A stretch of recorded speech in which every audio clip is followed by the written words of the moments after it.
Cumprimentamos a todos os irmãos encarnados e desencarnados e aqueles que nos assistem em seus lares.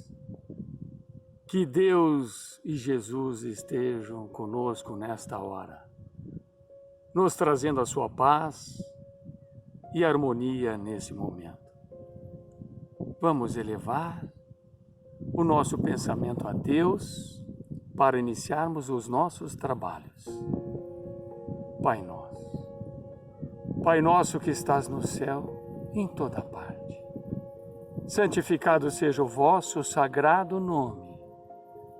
Venha a nós o vosso reino e seja feita, Pai, a vossa divina vontade, assim na terra como no céu, em todos os mundos habitados. O pão nosso do corpo e da alma, dai-nos hoje e sempre. Perdoa, Pai, as nossas dívidas e dai-nos o sublime sentimento do perdão, para que também possamos perdoar a todo aquele que tenha nos ofendido. Não nos deixeis cair em tentações e nem na influência dos irmãos menos esclarecidos.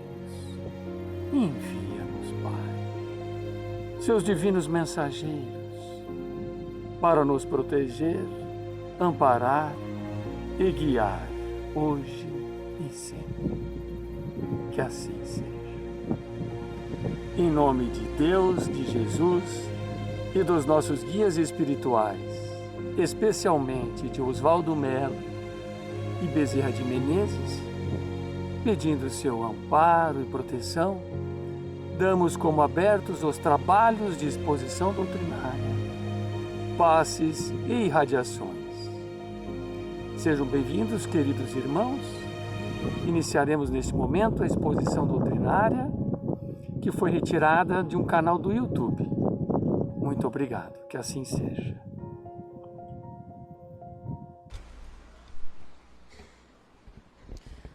Amados irmãos, boa noite a todos.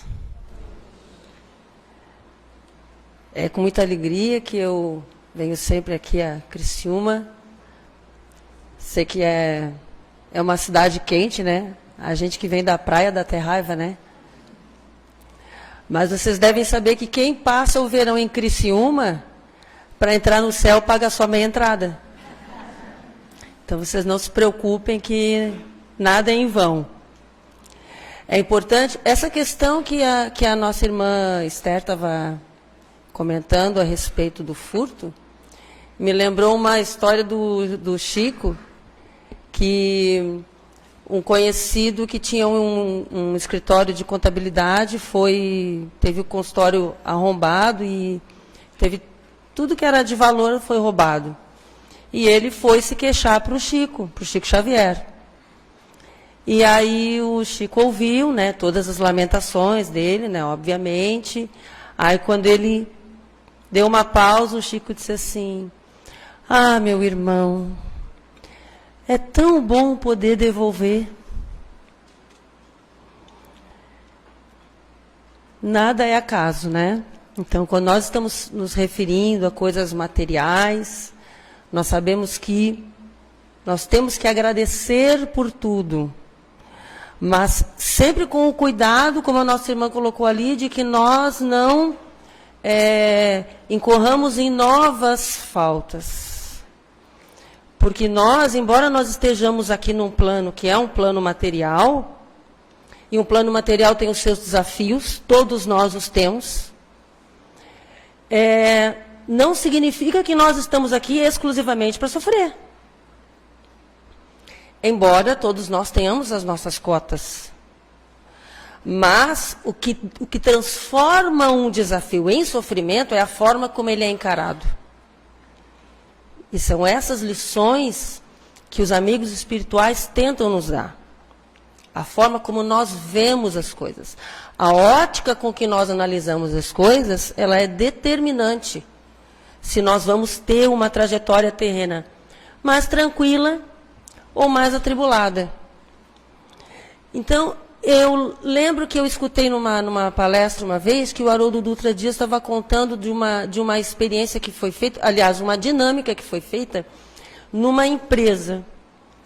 E nessa empresa eles reuniram os trabalhadores e lá eles, nessa dinâmica, entregaram para cada um balão. Alguns de vocês já devem ter até feito essa dinâmica aí no local de trabalho de vocês. Pediram que cada um enchesse o seu balão. Aí começaram a encher, alguns estouraram, né? Óbvio, né? Sempre tem um que é exagerado, né? Aí foram substituídos. E depois que todos estavam com o balão cheio, amarraram, ele pediu que eles erguessem os balões e entregou na outra mão de cada pessoa um palito de dentes. Os olhinhos já começaram a brilhar, né? A pessoa já começou a olhar para o outro, porque a mente humana trabalha mais ou menos assim. Existe uma lógica no nosso pensamento. Então, assim, balão e palito, tem tudo a ver, né? Então, a nossa mente funciona mais ou menos dentro desta lógica. E ele diz assim, bom, nós vamos começar o exercício. Eu só vou dar uma orientação para vocês. Protejam o seu balão. Contou de 3 a 1 e deu a largada. Foi um Deus nos acuda. O pessoal subia nas cadeiras, levantava o balão, e levantava o seu balão, e ia no balão do outro. E bom, não durou muito, a cabo de 2 minutos não tinha nenhum balão inteiro. Muito bem. Aí ele disse assim, foi fazer, obviamente, a análise, né? O objetivo foi alcançado? Aí, adultos, né? Mais ou menos. Que parte foi alcançada? Bom, eu não consegui impedir que furasse o meu balão, mas eu furei de alguém. Aí ele disse, espera aí, mas eu não mandei furar o balão de ninguém. Eu disse, proteja seu balão. O fato de você ter à sua disposição um mecanismo, um meio, uma ferramenta de destruir o que é do outro, de furtar o que é do outro, não significa necessariamente que eu tenho que fazer. Então veja que todos nós aqui temos mecanismos para ferir o outro. Com atos, com vibrações, com palavras, nem se fala, né? Mas não significa que se nós usarmos isso, vai ficar tudo bem. Nós precisamos entender que para tudo há consequências. Qual foi a análise que ele fez? Eu esqueci da água. Ar-condicionado, né? Vocês estão vendo que eu nem preciso de microfone, né? Coisa de professora, porque aí a gente fala alto, e aí a turma do fundão pode reclamar que não entendeu, agora que não ouviu, não tem como se queixar. Então, na análise dele, ele quis dizer que o balão, ele simboliza tudo o que nós temos, tudo o que nós desenvolvemos, tudo o que nós somos, a nossa essência, as nossas habilidades, os nossos valores, as coisas que nos são caras, mas que são frágeis. Assim como nós temos isso, um do outro, funciona igualzinho ao nosso. Então veja que, de repente, com um simples gesto, num átimo de segundo, eu posso destruir tudo o que o outro levou muito tempo para reunir. Então, talvez a questão reencarnatória seja a gente compreender que nós temos o poder de proteger os nossos valores sem ferir o outro. Às vezes acontecem coisas esquisitas, a gente que trabalha em escola, acontecem umas coisas meio estranhas.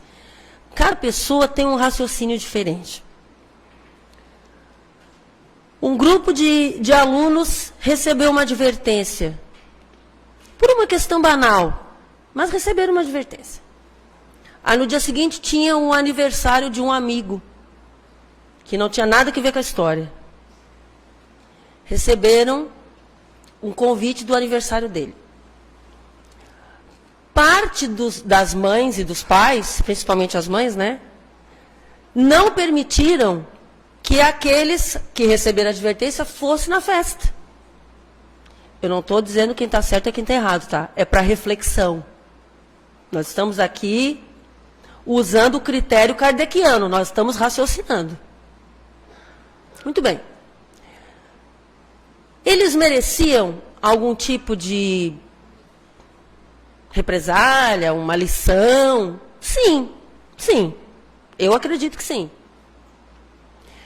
Mas o que é que o menino que estava fazendo aniversário, que não tinha nada a ver com a história, tinha que ver com isso? Então, se você tivesse que dar uma punição, vou colocar punição aqui entre aspas bem grandes, tá? Porque eu particularmente não gosto dessa palavra.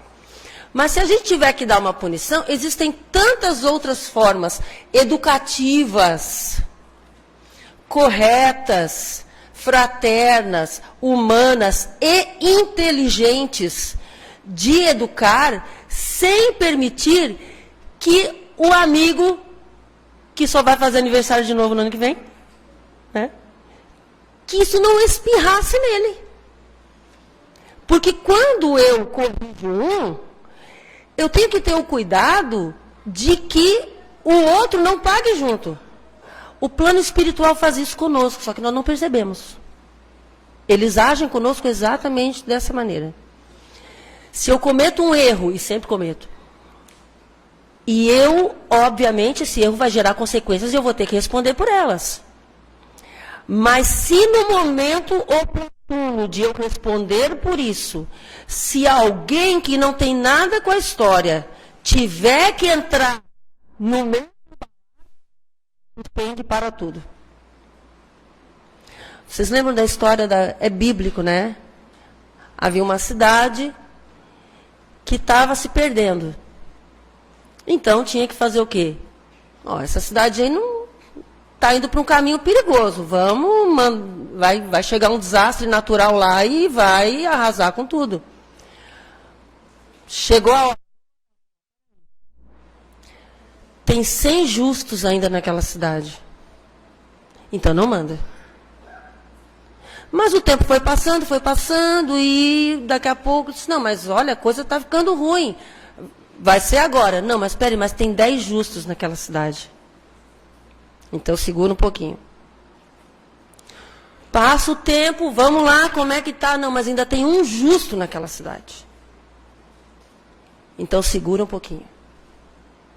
Nós não fazemos ideia do quanto o plano espiritual atua em nosso favor para que nós não soframos coisas que nós não merecemos. E esquecemos muitas vezes de sermos gratos por isso. E aí, a gente pega o Evangelho lá e fala que as nossas aflições têm origem muitas vezes nas vidas passadas. E eu tenho certeza que muita gente aqui ouviu isso já. Que chega aqui e diz assim, eu acho que eu joguei pedra na cruz, né? Eu acho que eu... Acho que eu, sei lá, batizei a gasolina das carruagens. Porque nós temos o hábito de atribuir as nossas aflições a coisas que nós fizemos em vidas passadas. Escolhas equivocadas que nós nem lembramos. Gente, nós temos sim, existe na nossa programação reencarnatória, alguns eventos pelos quais nós temos que passar. Isso é certo. Mas os desdobramentos desses eventos dependem da nossa reação. Dependem da forma como nós vamos nos comportar. Só que aí, os espíritos amigos nos dizem que mais de 80% das nossas aflições não são de vidas passadas. São de más escolhas desta existência. É aquela situação em que a gente não aceita perder. Em que nós não aceitamos sair por baixo. Em que eu perco meu balão, mas eu furo do outro. Eu não saio por baixo. Aquela história em que a gente acha que vencer é dar a última palavra. Porque nos nossos critérios, o vencer normalmente é vencer o outro. Para o plano espiritual, vencer é vencer a nós mesmos. Então, eu tenho um livro que eu gosto muito, eu recomendo a leitura deles, vocês vão gostar muito, garanto, tá? Olha, eu não desejo para os outros que eu não quero para mim. Então, se eu estou recomendando é porque é bom. Um livro que o meu marido ganhou, que nunca leu. Eu entrego mesmo, não quero nem saber. Ele ganhou de um amigo muito querido que nos deixou semana passada, voltou para o plano espiritual. Beijo para ele. Sei que ele está no bom lugar. Esse livro aqui, vocês vejam como é que ele foi bem manuseado, né? Porque eu já emprestei muito. Esse livro aqui é o Eustáquio, 15 séculos de uma trajetória. Então, ele conta 17 encarnações de um espírito em 1500 anos. 17 encarnações. Quando ele começou, eu não vou contar a história, primeiro para não dar spoiler, né? E segundo porque tem muito detalhe. Mas ele começou assim, como uma pessoa bem endurecida. Muito endurecida. E acabou se encaminhando para ficar assim mais ou menos como a gente, sabe? Quer dizer, ainda não estava bom, né? Bem bom. Mas foi pior. O que eu quero colher, que eu quero pensar daqui? Esse livro aqui é um livro que me serve muitas vezes de material de pesquisa. No capítulo 20 dele, ele fala dos tipos de reencarnação. Reencarnação chave, reencarnação alternativa e reencarnação preparatória ou estratégica. É o seguinte, eu falei que nós temos alguns eventos pelos quais nós temos que passar, né? E algumas pessoas se perguntam assim, por que uns sofrem mais que outros? Por que tem gente que sofre tanto, que parece que nada dá certo na vida, parece que nasceu para sofrer? Tem gente que parece que a coisa se apruma mais. Por quê? Porque há diferentes tipos de reencarnação. Então, as reencarnações alternativas, elas são aquelas reencarnações, eu vou usar uma palavra hindu aqui, para queimar karma. Elas são reencarnações onde a pessoa tem mais aflições, onde ela expia, ela tem expiações, ela tem mais situações de sofrimento. Mas veja bem, é escolha, tá? No momento em que nós não optamos pelo trabalho e pelo amor, a dor age. Ninguém está nesse tipo de encarnação por castigo ou simplesmente porque o plano espiritual não simpatizou com a pessoa. Não é assim que funciona. Mas quando a pessoa é muito endurecida, o que nós entendemos por endurecido? Uma pessoa renitente nos maus hábitos. Uma pessoa que não cultiva bons valores, uma pessoa que não procura se melhorar, uma pessoa que quer sempre ganhar em cima dos outros, quer sempre levar vantagem. Então, esse tipo de comportamento gera reencarnações alternativas. Quantas? Não sei. Quantas forem necessárias até que a pessoa consiga sair deste processo, ela elimina, né? Detalhe, eu estou numa reencarnação alternativa, passando por dificuldades, pode ser de qualquer ordem, pode ser de saúde, pode ser financeira, de qualquer ordem.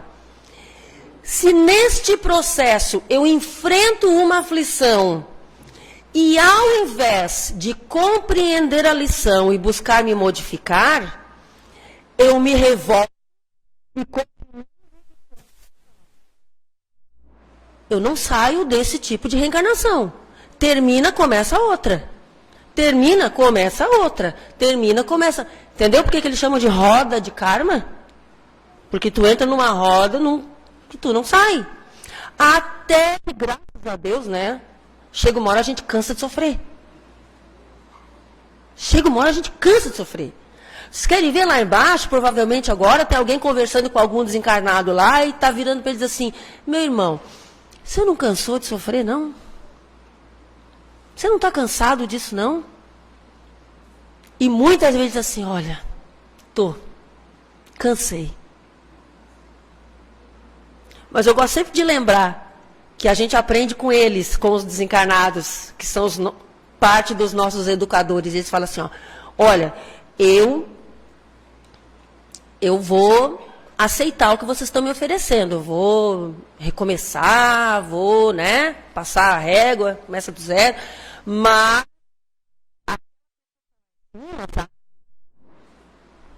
ela não quer. Eles podem até estar falando de mim, tá? Provavelmente. Tudo bem. Por quê? Porque somos nós os responsáveis pelo nosso próprio sofrimento. Ah, porque o irmãozinho desencarna. Gente, o outro não tem poder sobre nós. Nós não temos poder sobre o outro. Nós mal temos poder sobre nós mesmos. Aí é que está a nossa luta. Quando nós conseguimos, através do sofrimento, cansar dessa faina aí, a gente diz, não, agora chega. Agora eu vou recomeçar. Aí o que a gente faz? Cai noutra reencarnação dessa. Para quê? Para ser observado. Porque vamos combinar, né? Você está na escola. Todo mundo aqui já passou pela escola. Você recebe uma lição. Aí depois que recebe a lição, o professor bate nas costas assim, tá bom, querido, pode passar para a série seguinte. É assim que funciona? Só as pessoas tiverem biruta. Não, calma aí que nós vamos aplicar uma prova. E aí a gente, vamos ver qual vai ser o resultado disso. A prova é o que eles chamam de reencarnação preparatória ou estratégica. Ou seja, como você já queimou muitas das aflições, as aflições são menores. Vocês devem estar tudo pensando assim, qual delas que eu estou agora, né? Qual será? Não sei. Vai ter um número menor de aflições, mas vai, por quê? Porque são os testes. E a forma como você encara isso, a forma como você responde, como tu reages a isso, é você aprendeu a lição ou não. Se naquele momento você se revolta e você começa alternativa, pra vocês verem como é que é complicado. A vida tem que ser eterna mesmo, né? Nós temos que ser imortal mesmo, porque desse jeito, nós não fomos, imagina, se nós não fôssemos imortais, não dava para encarar isso tudo. Supondo, e esperamos que, a gente seja bem sucedido numa reencarnação preparatória. Aí nós somos encaminhados para uma reencarnação chave. A reencarnação chave, ela é assim. Ela não tem tanto sofrimento, mas ela tem testes. Ela tem testes. O tempo todo, porque a Terra é para isso. Então, as provas vão se apresentando, vão aparecendo, né? O que Paulo de Tarso dizia? Resolvido um problema, aguarde o próximo. Paulo de Tarso falava isso, quem dirá nós, né?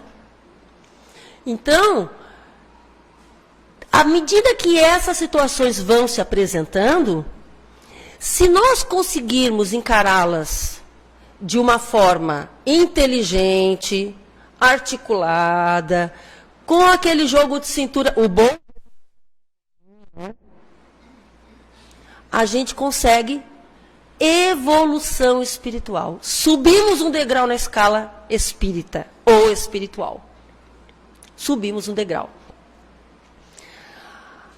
Só que tem um detalhe. Essas provas da reencarnação chave, elas são assim. Agora que ninguém vai se reconhecer. Você vai ser colocado para reencarnar no cenário onde estão os maiores adversários. Os cri-cri. Os que testam a paciência. Né? Como diz lá na escola os alunos, aqueles que metem o louco. É para testar.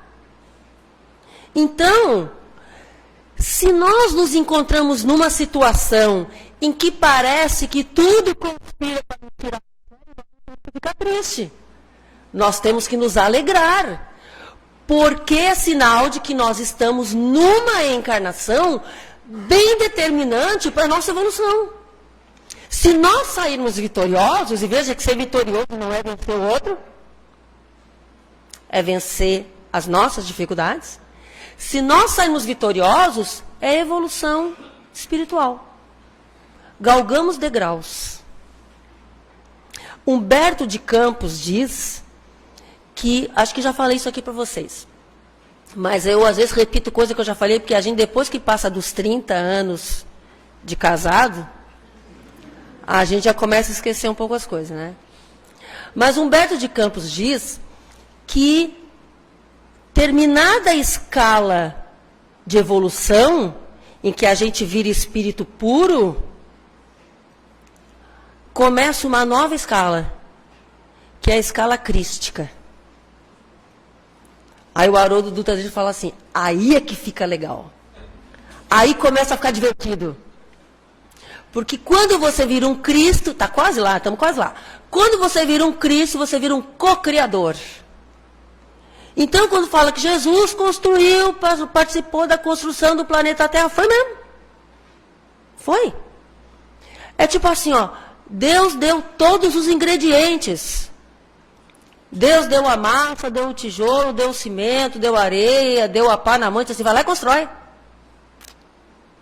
E vamos fazer uma parceria nessa obra, por quê? Porque quando você constrói algo, aquela criação passa a ser como um filho para ti. Você olha. Então, vocês imaginem o carinho que Jesus tem por esse planeta. O carinho que Ele tem por todos nós. A atenção com que Ele conduz os nossos caminhos, para que nós possamos, o mais rápido possível, chegar lá onde Ele está. Tanto que Ele dizia, ó, gente, vocês podem fazer o que eu faço, e muito mais. O muito mais, Ele está pensando nele mesmo, que Ele também está evoluindo e está subindo, Ele está pensando lá na frente. Então, Ele olha para nós e não nos vê como nós somos. Ele nos vê como nós seremos. Ele tinha o hábito de usar a semente, né, como uma comparação. Porque tem um ditado chinês que diz que você pode abrir uma laranja e contar as sementes. Mas você não tem como contar quantas sementes há dentro, quantas laranjas há dentro de cada semente. Porque você só vai saber se plantar, se cuidar, e quando florescer, e daí vai. Então ele gostava muito dessa ideia da semente, porque ele olha para nós como uma semente, com o potencial. E ainda usava o grão de mostarda como exemplo. Que era para a gente não ficar muito triste se os nossos potenciais fossem muito incipientes, muito ainda, né, muito no princípio. Que a gente não desanimasse. Na escala dos mundos, meus irmãos, que nós passamos já pelo mundo primitivo, todos nós passamos. Passamos, estamos aqui saindo do plano de provas e expiações, chegando, querendo meter o pé na regeneração. Então, a pior parte já ficou para trás. Depois, mundos regeneradores, o mal vai existir ainda, mas o bem vai prevalecer, porque as pessoas vão ter bom senso. O mal vai existir como parâmetro, para que a gente não esqueça e não retrograde, entendeu? É tipo assim, ó, tá vendo aquilo ali, ó, você já passou por isso, não cai nesse buraco de novo, não. Mas o que tem para frente depois, regeneração, mundos felizes, ditosos, celestiais, tudo é bom. Tudo é bom. Qual é a fórmula? Eu quero contar uma história para encerrar. O tempo aqui passa rápido, né? Num dos livros de... Eu não lembro agora se é do André Luiz ou do Humberto de Campos, né? Mas o que interessa é a história. No plano espiritual, numa colônia espiritual, eles receberam a visita de uma entidade que era, assim, elevadérrima. Ele era tão elevado que ele não tinha mais corpo. Então, eles tiveram que arrumar toda, assim, uma cúpula, uma gambiarra lá, para o cara poder se apresentar ali dentro, entendeu? Por quê? Porque a atmosfera do ambiente, tudo, não era mais compatível com a energia dele. Então, eles tiveram que criar um ambiente artificial. Agora, eu falei bonito, isso. O ambiente artificial, para que ele pudesse estar ali.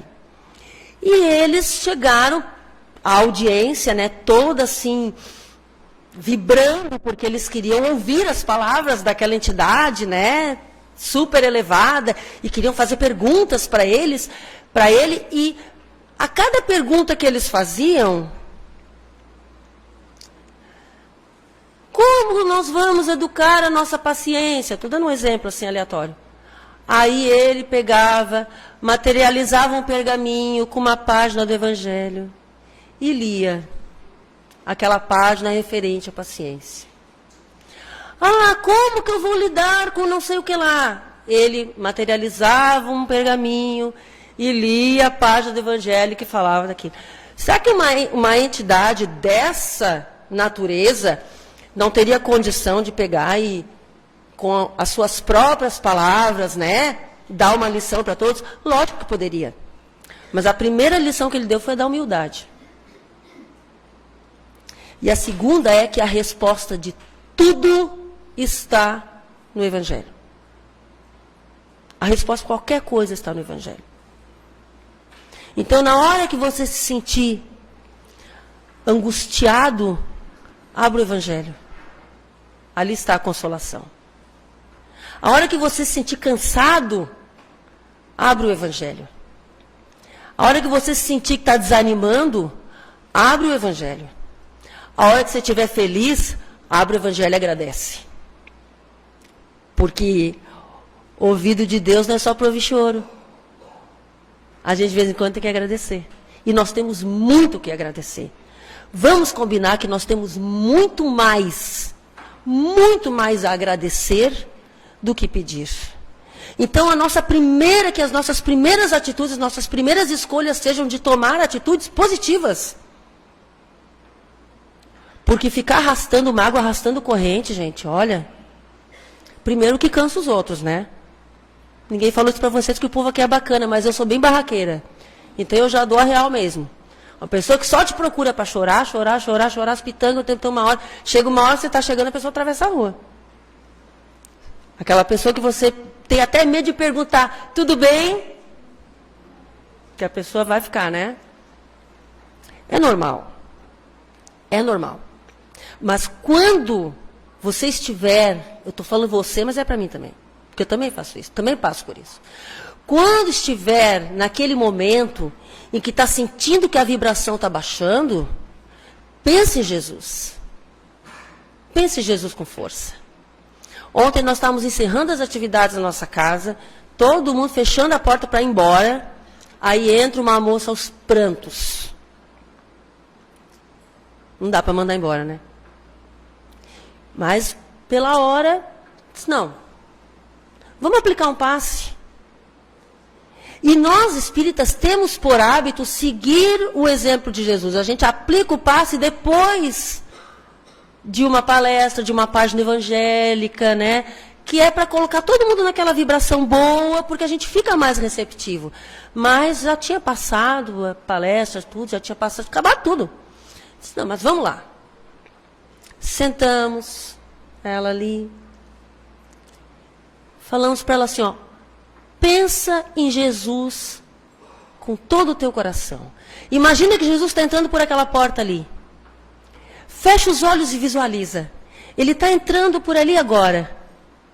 Aquele cara ali, mais ou menos, 1,80 m, cabelo cor de âmbar, pelo ombro, barba repartida ao meio, a moda dos nazarenos, descrição de Emmanuel. Os olhos azuis, calçando sandálias, a túnica, o olhar que transmite força e ternura ao mesmo tempo. Pinta na tua mente a figura desse cara. Ele está aqui. Ela olhou para nós e disse assim, ó, já estou bem. Agora tu vai receber o passe. O poder que a imagem de Jesus tem, a pessoa que consegue criar essa ligação, estabelecer esse vínculo, gente, um com Deus é maioria. Nunca se esqueçam disso. Um com Deus é maioria. Eu quero agradecer a paciência de vocês terem me ouvido. Rogo a Deus, a Jesus e a todo o plano maior que nos abençoe a todos, nos protejam, nos iluminem, que essas bênçãos se estendam a todos aqueles que nesse momento a nossa mente consegue alcançar. Que Deus abençoe todos os nossos afetos e que Deus abençoe igualmente, sem distinção, todos os nossos perseguidores. Que assim seja. Meus irmãos, vamos nos preparar para as bênçãos do passe. Para recebermos estas transmissões de energias positivas, devemos nos colocar física e mentalmente à disposição dessas bênçãos. Vamos nos sentar corretamente nas cadeiras, descruzar os braços e pernas, fechar os olhos e elevar nossos pensamentos a Deus e a Jesus, numa prece sentida, pedindo forças e coragem para podermos lutarmos e vencermos todas as nossas dificuldades. E nesse momento, que os trabalhadores das falanges de Oswaldo Melo e Bezerra de Menezes possam visitar a cada um de nós, em nossos lares, onde estivermos, e derramando bênçãos de paz, de saúde e de amor. E que possam nos nutrir de força e de esperança, para que possamos passar por todos os momentos difíceis em que estamos passando, com a certeza de um dia por vir melhor. Em sentimento de gratidão, irmãos, sintam nesse momento todos os eflúvios da espiritualidade amiga, sendo derramados sobre cada um. E também sobre todo o planeta Terra, que se encontra sob a governadoria de Jesus, a caminho de um mundo de regeneração. Muita paz. Vamos, neste momento, realizar a prece para nossos irmãos, elevando nossos melhores pensamentos e sentimentos juntos com Jesus, pedindo por todos os nossos irmãos que nesse instante se encontram necessitados de amparo. São tantos os que sofrem, Senhor, e por eles queremos pedir que nossos irmãos maiores possam nesse instante visitar a cada um deles, levando tudo aquilo de que necessitam, para se fortalecerem e se sentirem amparados. Às crianças e órfãos, que eles levem um carinho, o afago amigo e a alegria infantil. Aos que se encontram nas prisões materiais e nos cárceres do espírito, a força necessária para fazerem as modificações que os libertem e os modifiquem para o bem. Aos que se encontram nos hospitais sofrendo muitas vezes dores atrozes, a calma e o conforto da cura, se assim merecerem, e a fé para suportarem o seu sofrimento, sentindo a tua presença amiga a seu lado. Aos irmãos que se encontram nas drogas, a lucidez e força para vencerem os seus vícios. Aos que se perderam no sentido da vida e abreviaram a sua caminhada pelo suicídio, o perdão incondicional, para que suportem com coragem o resultado do seu ato impensável. E a todos, Senhor, que de uma maneira ou de outra trabalham junto aos irmãos necessitados, o entendimento da vida e do amor ao próximo, para que saibam amar e tratar com carinho estes irmãos. Que todos nós, nessa hora, sejamos abençoados pelo teu amor, Pai, derramando sobre nós e nos nossos lares a tua paz e a tua misericórdia, para que todos sejam amparados pela tua luz. Agradecendo por todas as bênçãos de amor que recebemos, pedimos a Deus, a Jesus e a nossa corrente espiritual, em especial a Oswaldo Melo e Bezerra de Menezes, a permissão para encerrarmos os trabalhos. Que assim seja.